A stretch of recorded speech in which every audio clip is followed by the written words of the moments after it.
Всем еще раз добрый день. Начну с пару слов о себе. Давайте сначала о теме презентации. Сегодня я буду говорить о моделях редактирования для генерации текста. Это тема, которой я занимаюсь последние несколько лет, и наша группа внутри Гугла занимается исключительно этим. Практически там плюс-минус. В общем, мы работаем над генерацией текста, и результаты, которые я буду презентовать, они во многом происходят из нашей группы, и сообществом, которое, в принципе, это делает. В общем, академическое сообщество довольно открыто, и стараемся не зацикливаться на том, что делаем только мы. Пару слов обо мне. Я закончил бакалавриат, магистратуру в МФТИ в Москве, в Долгопрудном. Потом отучился в аспирантуре в университете Амстердама. Профессиональная моя карьера начиналась тоже в Москве, в Яндексе. И, собственно, оттуда я потом перешел в аспирантуру. И вот последние, уже больше 8 лет я работаю в Гугле, в Швейцарии. Мне здесь очень нравится эта страна и компания. В принципе, тоже неплохо, насколько может быть, в общем, гигантская компания со своими плюсами и минусами. Теперь, собственно, саму презентацию я буду вести на английском, потому что я попробовал, мне на профессиональные темы реально очень сложно говорить на русском. Я надеюсь, что это не будет проблемой, и вопросы, в общем, задавайте на русском, как стараюсь ответить по возможности. Okay, the talk today, as I mentioned, is going to be about text editing models. And before we jump into text editing, we'll talk about the sequence-to-sequence models, which is like the dominant paradigm in natural language processing at the moment. Then talk about text editing, like specifically, which is the topic of today's talk. Then mention the applications where these text editing models are particularly useful. Then dive a bit deeper into the which models we use when we talk about text editing. And last but not least, talk about the multilingual aspects. So since we are working with multiple languages, like if you look at the academic publications, most of the papers only work with English, and English is a very simple language. Once you start working with morphologically rich languages like Russian, or languages with different encodings like Chinese, there are different issues that you need to be aware of, and we'll talk about some of them depending on how much time we have. Okay, so as I mentioned, if you have questions along during the presentation, I'll try to answer them straight away so that we don't go too far. Otherwise, like if we don't have time, then we'll save some for the end. Okay, so first, sequence-to-sequence models. When we talk about sequence-to-sequence models these days, we usually mean this encoder-decoder architecture, where we consume the input sequence. So for instance, here on the right, you see an example for machine translation. So there is an input sentence in French and the output sentence in English. And the bird-eye view, the high-level view, is that the input is first encoded into some kind of shared representation. So the whole sequence of words is encoded, and then there is a separate module called decoder, or maybe there are multiple of them, which then produces the output again word by word. And the dominant architecture that is used these days is called transformer, and there is an excellent blog post overview of this called the Illustrated Transformer, which I highly recommend. It has lots of visuals on how to understand transformers. And the reason why transformers are so popular, like if you go back to, let's say, 5 years, everyone was talking about LSTMs and GRUs and all kind of recurrent neural networks. The issue with them is that they training, like first of all, training is kind of complicated because you cannot like if you need to train on the whole sentence, then you need to like consume it all. So you need to back propagate through the whole sequence. And whereas with transformer, you always like the idea is that you produce the like you already produce, let's say, 3 words, and then you produce the 4th one. So you only each step you need to produce the next one. So you can train that in parallel, like from the 2nd to 3rd, from 3rd to 4th. So the training parallelizes is much better than for RNNs, and more importantly, even than the transformer-based architecture, they often yield much better results than previous baselines based on, let's say, LSTM or GRU. So yeah, this is the high-level representation, and this animation kind of shows what I just talked about. That we produce things one by one. So if we produce 2 words already, we then produce the 3rd one. So then produce 3 words. Then the next step we produce the 4th one, and then the last step we produce the final end of sentence token. And this has advantages for training, but also it's kind of logical. This mechanism called attention, or self-attention, rather, is when we know which word we produced already. So if we produced I am a student already, then it's very likely that the next token is going to be end of sentence token. So the model not only gets the original French sentence, it also knows what it's produced so far. So this kind of models are called autoregressive, and when they use the previous input, and that often yields much better quality than when the models just when each word is produced independently. On the other hand, if it's produced independently, it's faster, but we'll hopefully talk about it a bit more. And this picture is, by the way, again from this blog post called Illustrated Transformer, which I recommend. So I mentioned attention. Attention is a mechanism that was produced several times before, but only in the transformer it really took off. That it showed to work. It was shown to work. So there are 2 types. One is self-attention, which is what is shown on the picture on the right. Here, the model can see that it's all the other words that it produced, or if it's during training, then we can also use the words that were after the given word. So the word it. So it is kind of related to the other words, and particularly here, it's related to the word street very much, or the word was. So there is like having these words helps to predict the embedding for the word it. And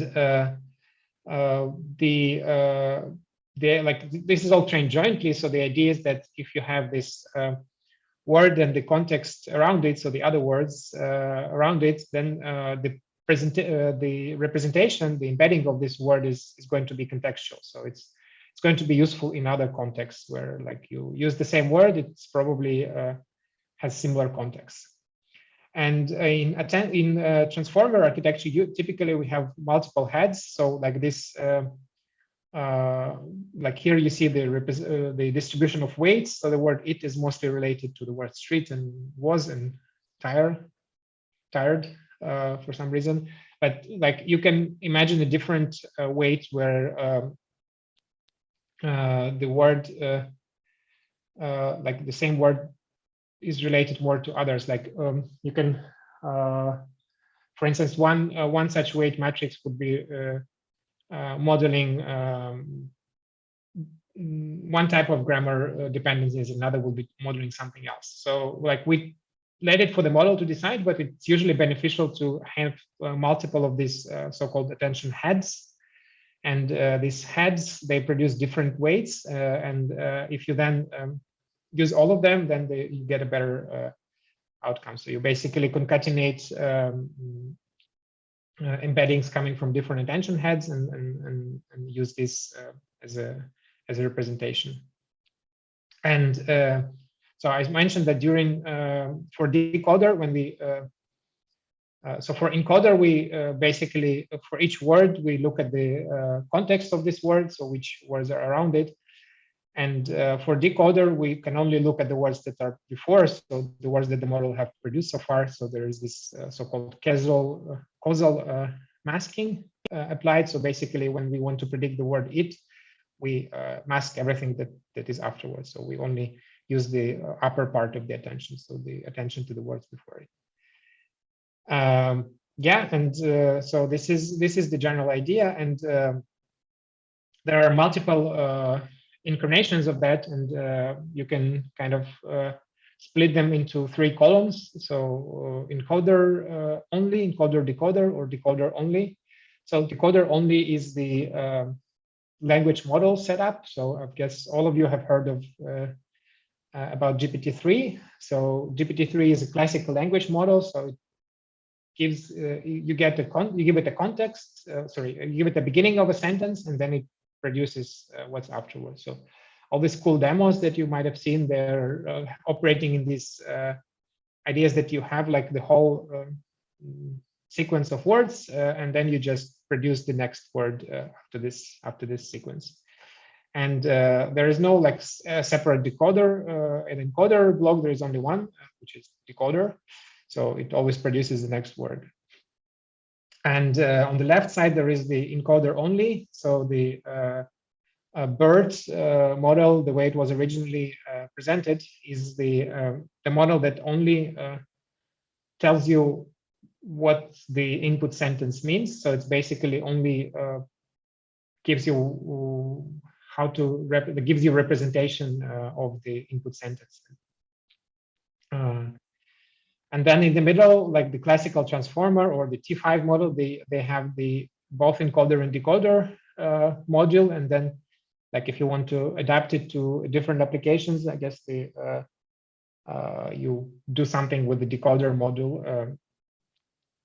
Whereas if you want to work with BERT, then like you append some decoder layer. Typically, there's just one or a few layers that you append if you want BERT to produce some predictions for, let's say, sentiment classification. So the models that I mentioned, oh yeah, and there is also T5 model that we'll talk about in a minute. These 4 models we'll talk a bit more about. And they're also the basis for the editing model. So that's why we're talking so much about them. So first, BERT, I guess it's like some say that it's already outdated, but it's still a simple enough model and a very good baseline for very, very many tasks. So it's useful to always look at it and know how it's working. And here the picture representing well, it seems like it's the picture is like not very meaningful, but it's just showing that it's well, lots of transformer layers stacked on top of each other. So in particular, like for the BERT base, it's 12 layers, and there is nothing fancy in the architecture. So it's the same. I mean, the transformer itself is somewhat fancy, but the difference between classical transformer and BERT is that BERT just repeats it 12 times. In terms of architecture, but what is more interesting is the how it is trained. So again, as I said, it's trained as an encoder, so it's supposed to give a representation of an input text, and it is trained in the so-called masked language model. So we take a sentence. Let's hear the quick brown fox jumps over the lazy dog, and then we mask some words randomly in this sentence. I mean, it's a simplified view. There are some other things like next sentence prediction, but it's actually not very useful. Like in our experiments, we found out that it doesn't add anything, so we just throw it away. But yeah, so basically the masked language model is the most important one. So you give this masked input to the model and ask it to predict to fill the masks, so fill the missing bits of the text. So it's Similar to the language model where you ask it to predict the next word, like GPT-3, and then the next and the next. Here it kind of has both right and left context, so it's ideal for the transformer architecture, and it surprisingly works well for very many tasks. So if you just train your model to predict missing words, I mean, this is not a very useful task by itself. But then if you take this model and just use it as a sentence representation, you can use it for different things like sentiment classification. I don't know if you need to find dates in the text, or you need to what was else? What was I going to say? So basically, mostly it's the natural language understanding task. So you want to find entities, dates, numbers. You want to understand whether the text is positive or negative. These kind of things. But since the pre-training is formulated such a way that like the model is trained to predict words, it's actually useful to also use for text generation. So when you not only need to output some classification of a text, you also need to output a different text. So we are going to use it for that, and like it's not ideal, but it works well with some hacks, fixes rather. Then the T5 model is a bit more modern, and it's unlike the BERT. It also has the decoder module, and in particularly it's trained on very many different tasks. So here you see like the input of the model is like, let's say, translate English to German, or COLA is the name of a data set, STSB is the name of a data set, or like summarize. So you tell at the training time, you train the model that if it gets the word summarize and then a text, it should output a summary. So basically it's trained like jointly on very many tasks, and it's also trained on like a better data set. So here, unlike BERT that was trained on Wikipedia and the books corpus, Wikipedia and book corpora, the T5 model is trained on web corpus. So it's much bigger corpus, and it has more things. I mean, it comes with a grain of salt, because some of these texts on the web are not very good. So like for some applications, maybe training just on Wikipedia is better. But yeah, for T5, they did that, and they used the bigger corpus, and well, it helped for the results they reported in the paper. And it also has like a multilingual version. Similarly to BERT, there's a multilingual BERT, which, by the way, I mean, I do have to check which one is where, but like the one that was released by the original authors has some drawbacks, which we'll talk more about. So I wouldn't necessarily recommend that. But the multilingual T5, I don't think it has this problem. So you can just take it and use it. And they released different checkpoints similar to BERT, so you can just download the checkpoint, and sure, there are multiple versions of it available in different repositories like Hugging Face. Right, so that was a long introduction, so we can get to the text editing models finally. So what we talked about is so-called sequence-to-sequence models, and the text editing is a twist to that, and in particularly it's useful for applications where there is a high overlap between the source and the target. So here is an example of a task called sentence fusion, where you're given multiple answers. So there is a query, let's say, asking about Albert Einstein, and we have all these 3 sentences about him, and we want to give an answer, let's say, in a like chat mode or a voice assistant mode, where like showing these 3 sentences next to each other is not great, because they all have Albert Einstein in it, and they repeat the word died. So we're much better to just say Albert Einstein was born in 1879, and he died in New Jersey at the age of 76. So yeah, so as you see here, like basically to get from source to target, you need to remove these words in red and add the words in green, and that's relatively few operations that you need to make. I mean, you can just ignore that and use the traditional sequence to sequence approach. So you take the input, all these three sentences concatenated to each other, and then you output, like you train your model to output one single sentence. So basically it is going to encode this long thing of three sentences and then hope that decoder will output a single one. And it sort of works if you have a lot of training data, but it doesn't work well when you don't. And the reason for that is that like the model here needs to model long relationship, like it needs to basically get that the first word in each sentence, there might be very many tokens between them, and then it needs to copy it or not output it the second time. And since at each point when like on the decoder it needs to output a word, it can it's a softmax function, so you have like a whole vocabulary of words, I don't know, 30,000 words, and then the model needs to output which of these words you need to get. And in fact, like what you're most likely outputting is one of the words that you already have in the input, but this is not how it's modeled in the sequence approach. So this is where text editing comes as a paradigm, and the idea is that we represent the problem. We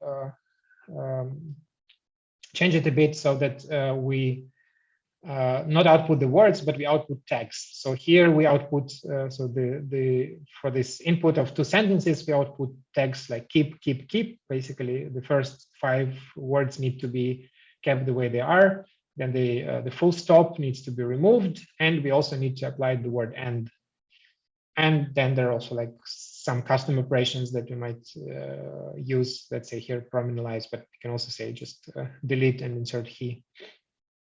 So as you can see here, like it's almost like a classification problem, except the classification you only output one class for a sentence. Here you output a class for each sentence, a tag rather, and but that as a result you have like a much smaller space, and it's easier for the model to predict things. Okay. Yeah, so if we summarize the advantages of the text editing approach, the 4 main ones is like data efficiency. You need less training data, as I mentioned. Then it's speed, like because it needs to doesn't need to do softmax over like a big vocabulary, and be much faster. Then it has like an effect on hallucinations. So if you only mostly keep words and insert something limited, then it's less likely that your model will output something completely different. Like you wouldn't output, I don't know, Isaac Newton instead of Albert Einstein, because they were both physicists. Yeah, and more important, like quite important for production applications, you have control. So you can say that, okay, my model can only keep or delete certain words, or can keep everything. This probably doesn't hurt. But like say I can only insert word like articles or things like and or, so that you know that the model doesn't insert anything harmful potentially. So yeah, to demonstrate, so there is a link. Oh yeah, I understand. I just realized that I'm not sharing the slides, and there is a link. But yeah, you can I guess write me, and I'll send you the links to the papers that I'm mentioning here.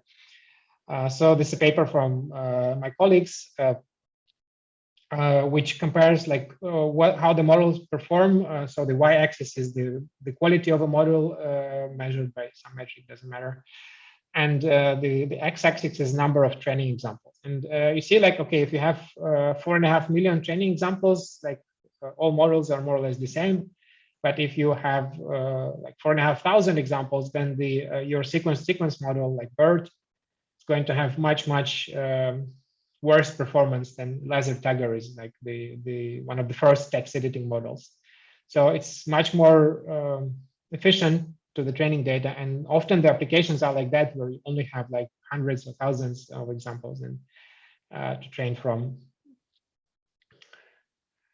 Okay, I have a question. How do you collect data? Do you annotate data with tags manually or derive text from the output text?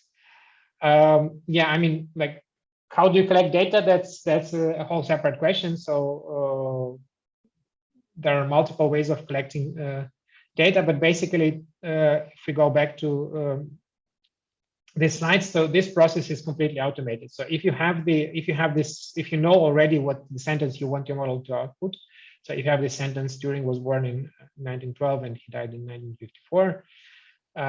Then from these two pairs of sentences, you can get these tags. This is like a very deterministic algorithm. So you basically just use the sequence alignment algorithm along with common subsequence. So to find words that so that align the word died with this died in, and just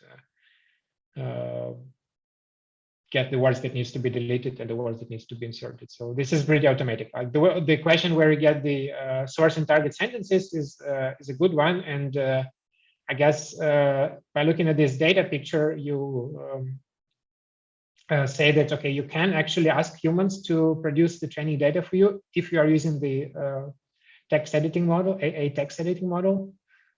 So like, okay, 450 is something that humans can write. It's probably not, doesn't cost so much with like Mechanical Turk or Toloka to get this with crowdsourcing. But if you use sequence model, you need much more data. And there, yeah, I guess you rather find some ways to generate it automatically. Hope that answers the question. So I'll move on. Otherwise, we can talk about it in the end. Right, so I talked about speed. Again, we're looking at this Laser-Tagger model, and there are two variants of it. So one is a feed-forward, another one is autoregressive. So feed-forward is when you produce the tags for different words in parallel. And as I said before, this is potentially less quality, but as you see, the speed is much higher. But even if you do it autoregressively, so like you predict word one by one, so like you cannot do it in parallel, still the inference time, so the time it takes to predict is much lower for the editing model compared to the seq-to-seq like BERT. Okay, a follow-up on the previous question. But then you need both questions, some retrieved sentences, and the final answer. Are all of this obtained from humans? Yeah, so I guess to set the problem correctly. So here I use this as an example. So here we have the query, and then we have answers, and we want to produce one common answer. So I'm talking about the last part of it. So let's say we already have an algorithm, a retrieval algorithm that gives us these individual answers from the query, and that's typically, I mean, it's a problem on itself, but this is a different one. Usually, you have like a corpus of different, like a knowledge base or an index of web documents, and you use retrieval algorithm and ranking algorithms to get these answers, like not talking about text, not thinking about text at all, like not thinking how you're going to present it. So, and then separately you ask this question, like how do we fuse these answers and present them as a single one? So I treat it as a separate problem for that purpose. And I think that's how it's typically done. You can imagine that it's all done end to end, that you have like a query, and then you have a database that you can query. This is, there were a series of papers from Facebook called BlenderBot, and I think there was a recent one just last week from Jason Weston and others. If you can look him up, then you'll find some work. So there is an active area of research how we can combine retrieval of facts with text generation, but I would say that we're not there yet. So for now, we're doing retrieval separately with techniques that were invented, like mostly, I guess, 5, 10, or 20 years ago. And then when we generate text, we use something like what I'm talking about today. Okay, so right, I was talking about advantages. So we talked about data, about inference speed, and then the faithfulness is an interesting aspect, and it hasn't been researched more, but in the beginning, but now it's people talk more and more about it. Like you don't want your system to produce nonsense. So here you see examples on the right, and then the bold. I don't have to read everything, but things are in bold. They're often wrong, and sometimes they're just complete nonsense, like the word the system output an imaginary word, or just repeated the same word, or stopped earlier. But the real issue is that when you output something wrong, like you produce, like here, for instance, when we talked about daughter of a person who's probably a male, and then we use she, probably thinking that it's talking about a daughter, but actually talking about this Aleksandr crane. And that could be potentially harmful, that we are telling something wrong. Yeah, and as you see, like there's more red and right, the sequence side, and there are also some red on the left, and so we can potentially generate wrong things with the text editing model as well, but it's much less likely, and there are some more straightforward way of approaching it. And yeah, this is exactly the last benefit of a text editing model.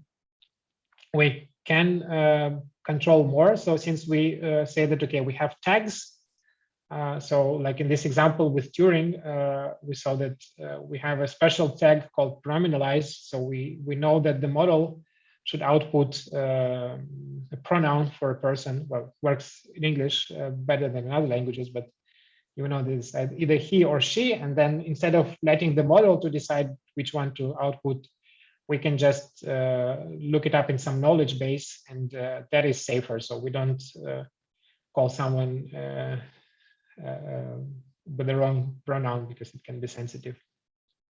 And like more general, so we say that okay, we represent the model as tagging output space as tags, and then so we have these tags keep, delete, and then we have the add tag, and then we can say that we can only add certain words like and or in or the. So we don't, like for instance, our model can never add digits, so we cannot generate a different year, which is like something that happens frequently for sequence models, is that they just generate some year that they like more, and that is probably wrong.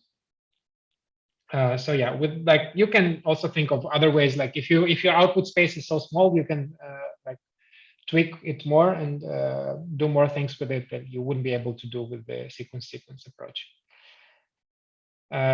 Yeah, so these are the main benefits and the overview of a text editing approach. And now let's talk more about applications. So I mentioned this sentence fusion. So you have 3 sentences and you want to make one out of them. Okay, there's a question.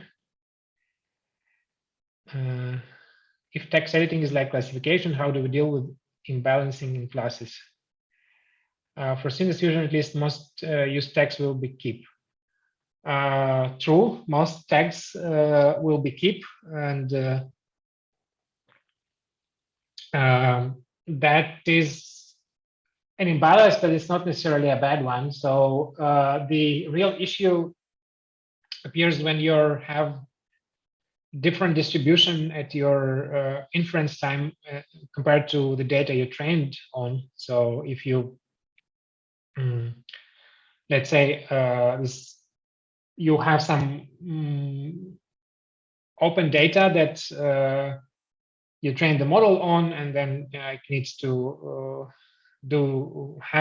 keep 90% of the time, and other tags 10% of the time. But then you want to apply this model, and your data looks different from the one that you trained, and then you have to keep 99% of the time. You don't have to, like, your sentences are longer, for instance, or your most of them are already a single sentence, and you don't need to modify anything at all. So this is a real issue, and I don't think there is a generic solution for that. Like the models, when you train a model, it's trained to model the shape of a distribution it saw during training. So if there is a certain ratio between keep and other tags, it's going to probably learn that. And I guess the approach for that would be to, like, learn more about your training data distribution and do more. For instance, if you know that like 99% of the data already contains a single sentence and it doesn't need to be repeated, then you can generate some synthetic data while training the model. Like, you have your open source data, but you also add some additional data that just has sentence and then the same sentence as target. So your model knows that sometimes it doesn't need to be anything at all. So and then, like, sometimes you need to play with the ratios of this. So there is no like a general recipe, and it's except for like try different things and see which one works, which I guess is a general recommendation for machine learning, trying things before they start working. But first, you make sure that you have a solid evaluation setup, that you're not just overfitting to your data, that you have like a trained data, you have a held out set to pick parameters, let's say the ratio between identity and non-identity data, and then you have your test set that is separate, and you're not cheating on it.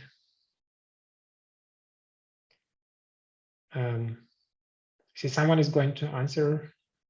Oh, sorry. Okay, that's okay.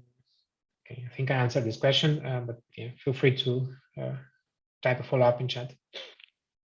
Okay, so what about other applications? So one is kind of similar to sentence fusion, is sentence splitting. So we have a very long sentence and we want to rewrite it into several sentences so that it's easier to consume. Like, depending on the application. So the data is here is probably different. So in this paper, the data is from Wikipedia, and it comes from humans who edited the Wikipedia article because someone wrote a very long sentence that is hard to digest, and they rewrote it into something that is more like this, easier to consume. And you can say that it's also kind of similar to text simplification. So if you want to simplify your sentence, your text for human to consume, and it is true, but like here, it's usually considered a separate task because there is like a good corpus of data available. You can this one from Wikipedia, where people just like, you have a history of edits, and you can get these edits and use it for training your model. That's probably not so exciting because like, you don't often have this application. Text summarization is a bit more interesting. So here I took a screenshot from the OpenAI's example. I hope it's right because they put it in their kind of one of their flagship examples. And like, the idea is that you have a text, a paragraph of text, and you want to summarize it into something shorter, like a few sentences or maybe one sentence. And this is where text editing models often work well as well, because there is a big overlap. So there is, you see, like the many words used in the target sentence are also used in the source sentence. So like most of the tags are going to be keep as well. And yeah, there is there are some multiple versions of this. Particularly, like the most common ones are abstractive and extractive. So extractive is when you just like it's very big overlap between source and target. You just pick words from the source sentence, and abstractive is when you actually synthesize different words. So I guess here, yeah, well, it's hard to say which one is, but maybe there are some words that do not appear in the source. And yeah, there's a paper again. Like if you write me, I'll send you the links to that, or maybe I'll actually just summarize all the links and share it with the organizers. So yeah, this is a very practical problem of text summarization, and it has like it's used in many places. Okay, there is a question. If in the non-autoregressive mode, input and output sequences have the same length, is it possible to generate multiple output tokens for the single input token? Yeah, that's a good question. I think the most of the applications do not require multiple tags for the same token. So, in particular, if you look at the this classical example here, there is the tag is to delete. Let's say delete the word, and here this word is just a period, the full stop, and then insert word end. But you can imagine that your model can also delete a single token but insert multiple ones. So if you you can imagine that it deletes the full stop but then inserts comma and or it inserts and he, for instance. It can be well, this example doesn't lend well to this, but it can be that your tags do not necessarily have to correspond to tokens. So it's true that each the output is the same length, so each tag is applied exactly to a single token, but the tag can represent something that is different from tokens. It can represent the whole string, or it can be like here pronominalize is just a separate thing that you then do a database, knowledge base lookup and replace by a pronoun. So yeah, but thanks for the question.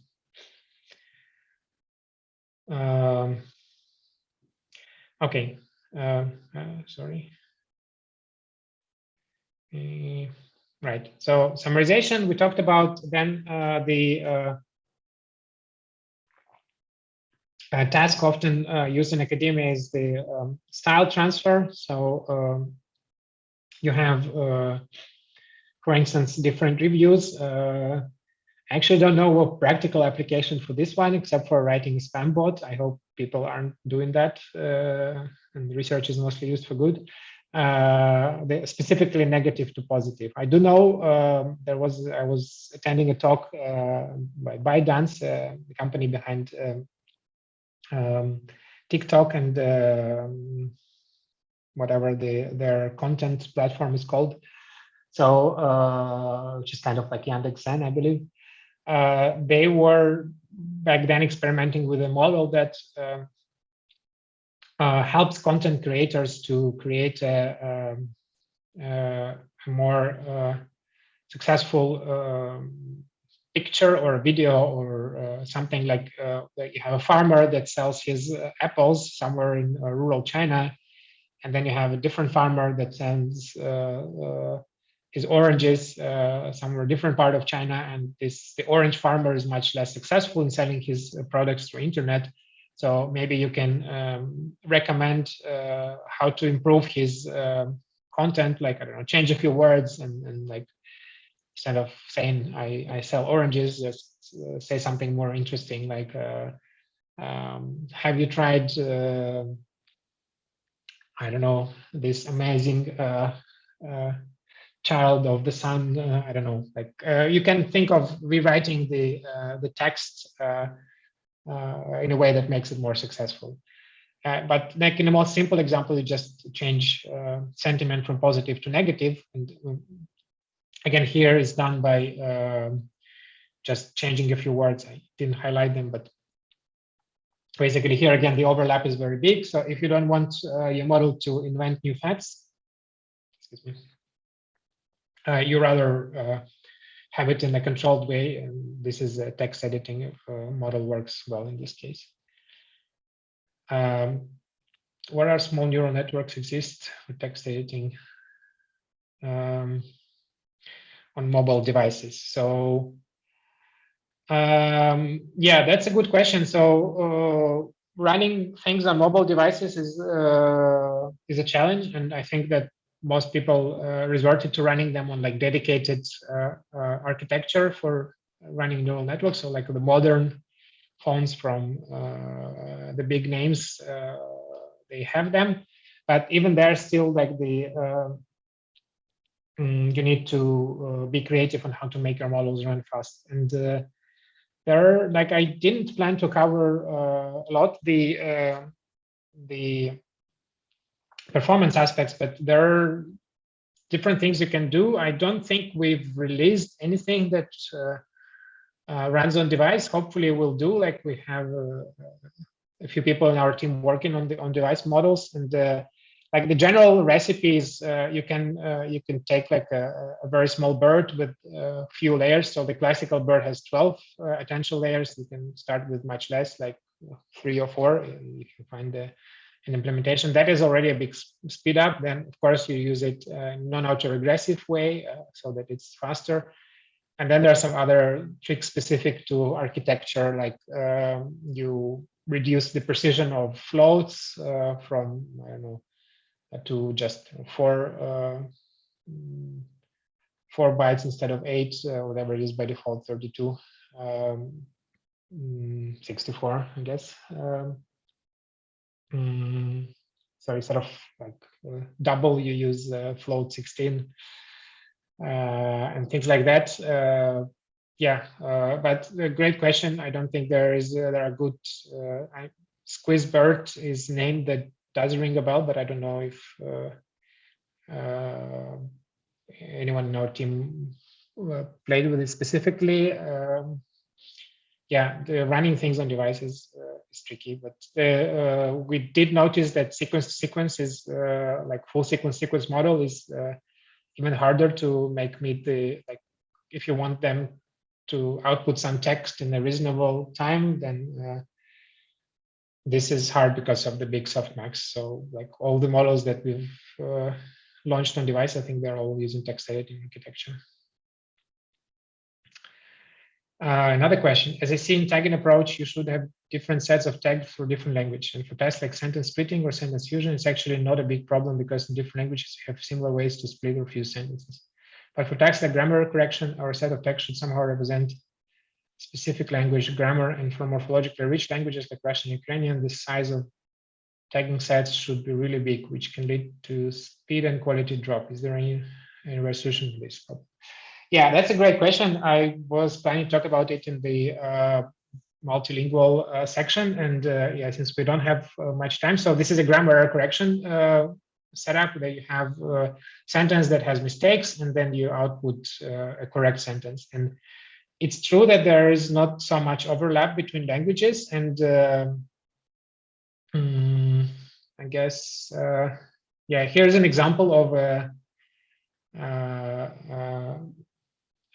tag vocabulary for I think it's a grammar error correction data set. And yeah, this is a section specifically for Russian. And you see here like the,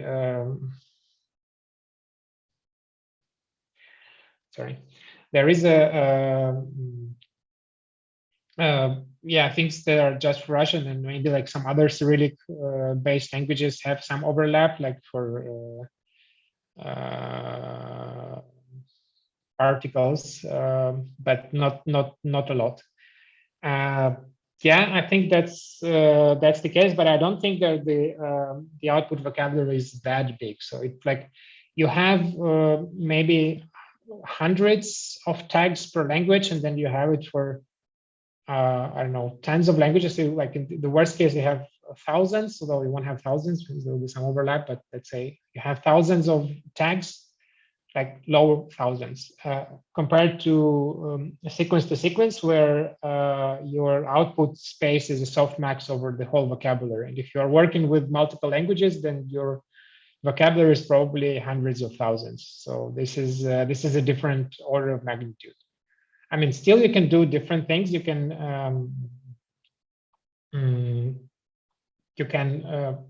have separate softmax for different languages. So if you propagate the language as part of input, and then the model would know that it needs to use only do softmax of these 100 tags, not of the whole 1,000 tags for all other languages. It only cares about a single language. Probably it will be discovered on the last slide, but when you're ready to play modern Hugging Face Hub, for example. I believe that at least the laser tagger model, the one from more than 2 years ago, is implemented in the Hugging Face repository.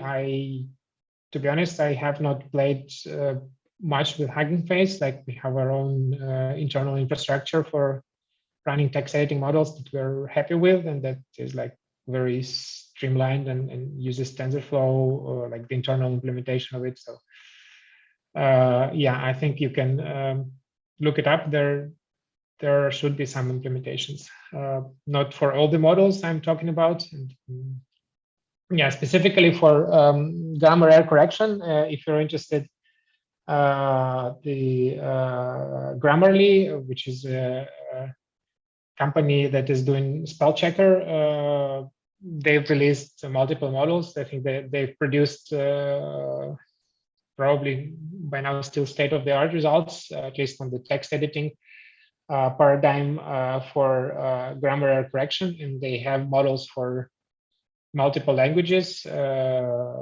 including Russian and Ukrainian. Actually, most of their engineers are based in Ukraine, as far as I know. So they are they care about Cyrillic-based and morphologically rich languages, probably more than average developer.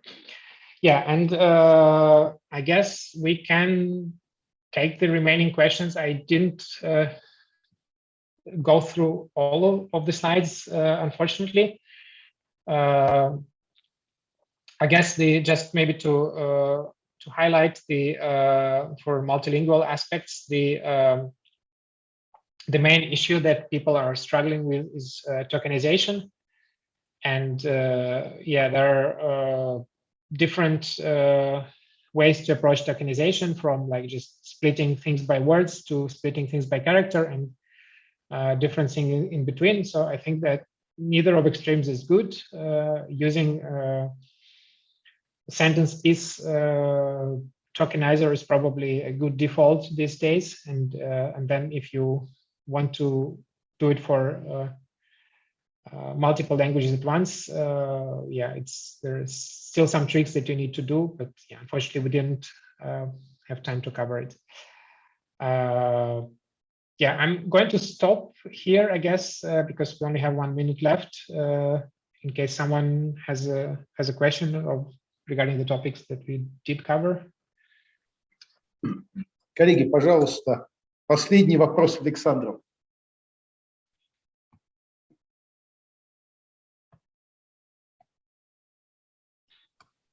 Okay, there's a question in chat. Did you ever work with relation extraction task?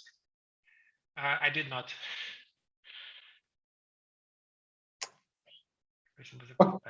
Okay.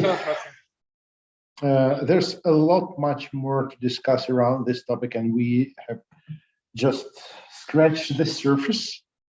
And I believe we didn't even come close to the most recent work in text editing, which was like in the last slides we have skipped So if you will want to talk a little bit more about that, you're welcome to come up in a couple of weeks or months and continue with that. Yeah, maybe that's not a bad idea, because I think that the multilingual aspects is something that I wanted to cover. I didn't, I guess, put enough budget for questions, so that was my bad. But yeah, if there is interest, I can come. I mean, I don't think there is like a material for a full hour, but yeah, half hour. No worries. Okay, we'll be in touch about that, and thank you for the presentation, and thanks everybody here, and have a great day, whatever time of the day is there where you are.